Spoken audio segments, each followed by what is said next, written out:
My name is Karen. I'm a 25-year-old employee. My grandfather, who raised me, passed away 6 months ago. Today is the day when the lawyer will open my grandfather's will. That's why I was visiting my grandfather's house with my sister Susan, who is 4 years older and is my only family. Our parents passed away in an accident 20 years ago, and since then, we were raised by our grandparents.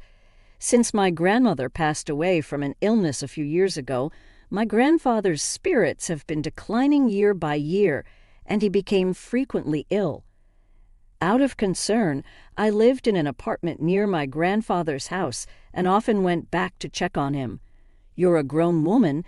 It's unbecoming to keep coming back home," my grandfather would say, but he would always laugh cheerfully nonetheless. Then one day, as I went to visit like I usually did, I found my grandfather lying in pain at the entrance. In a panic, I called the ambulance, but my grandfather passed away just like that. "Hey, what are you daydreaming for? At least prepare some tea." My sister's voice brought me back to reality. "Right, the lawyer will be here soon," I responded and headed to the kitchen. Taking a quick glance, I saw my sister lazily stretching out her legs on the mat and yawning. I could still smell my sister's strong perfume, even in the kitchen, a bit away, and I made a face. "She's the same as always," I murmured under my breath, placing the kettle on the stove. My sister has always been the type to only care about herself. Once she hit her teens, she started dyeing her hair as if it were natural. She hung out with the so-called delinquents and was always out and about, demanding money without working. Part-time was a given. Even when she caused trouble and her grandparents had to apologize on her behalf, she was unperturbed. I, being the quiet one, often had to deal with the fallout. She doesn't seem to have changed much even after becoming an adult. She doesn't have a stable job and seems to just be drifting around while working part-time. I knew she had been asking our grandfather for money whenever I wasn't around. It was easy to imagine that she would have found this all too troublesome if it weren't for the inheritance. "Ah, you must be the lawyer. Thanks for coming today," I heard my sister's high-pitched formal voice, indicating that the lawyer had arrived. I hurriedly placed tea leaves into the teapot and headed towards the entrance. "Thank you for coming today." I had met the lawyer at the funeral. His eyes were as kind as my grandfather's. A lawyer's badge shone brightly on his chest.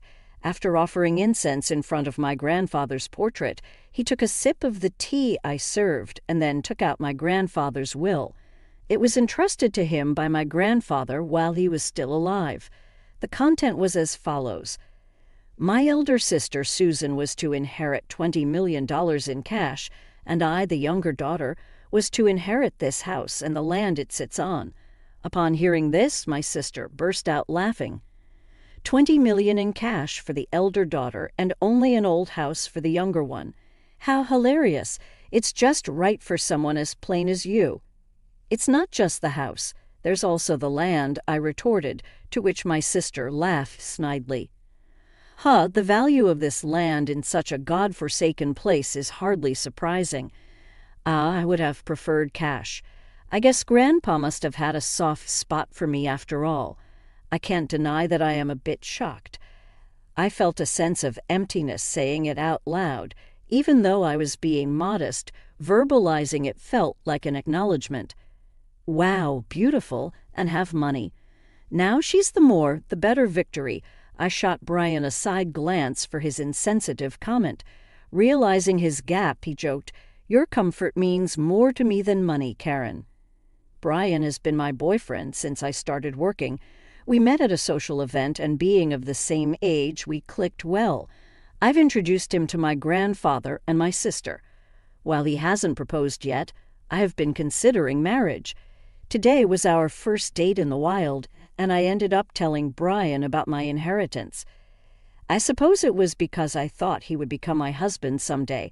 I had no idea I would come to regret this.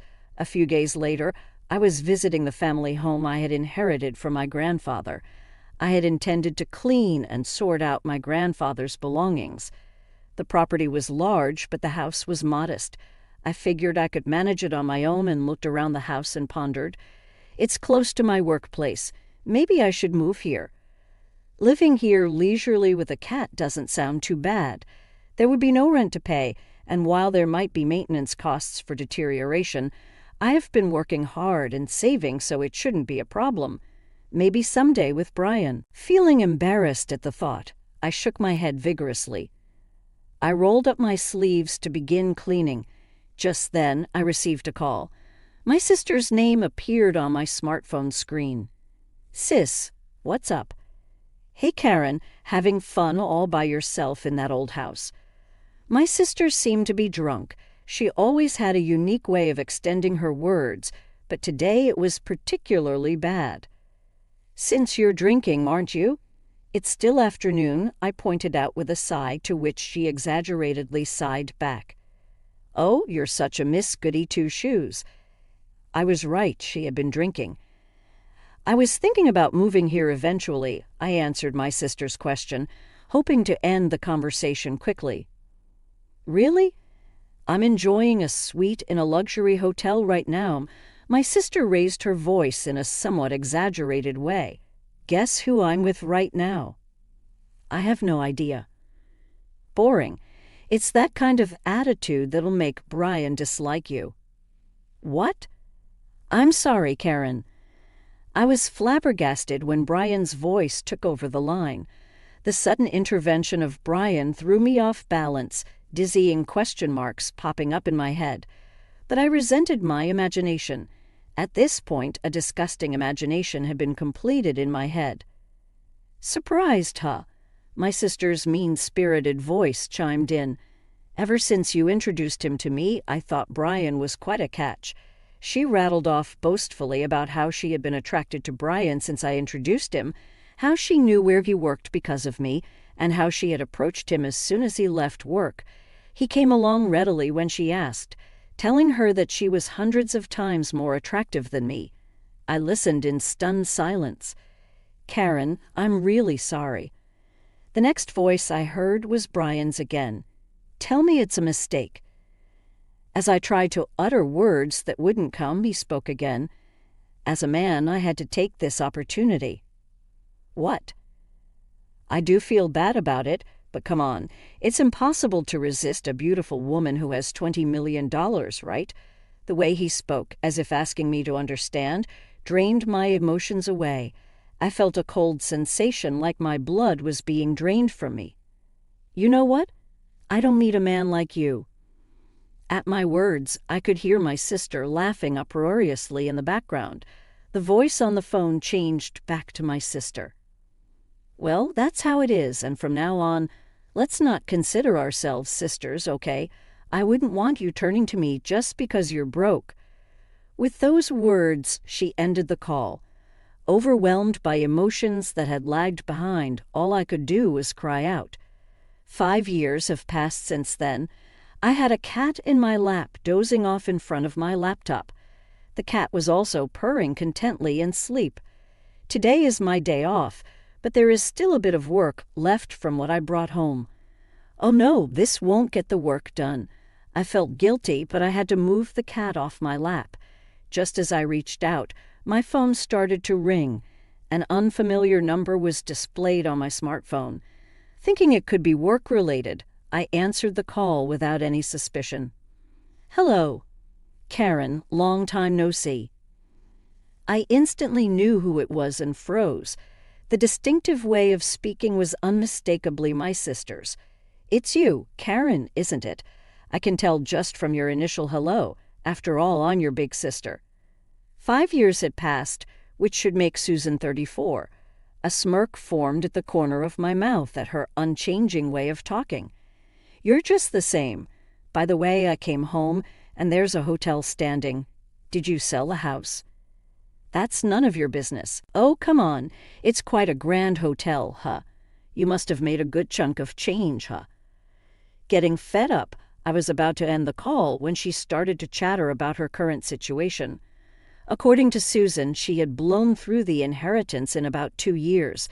Now she even had a considerable amount of debt. Even Brian, who she's still hanging around, seemed to be drowning in debt. I was speechless. Honestly, I couldn't care less, so lend me some money."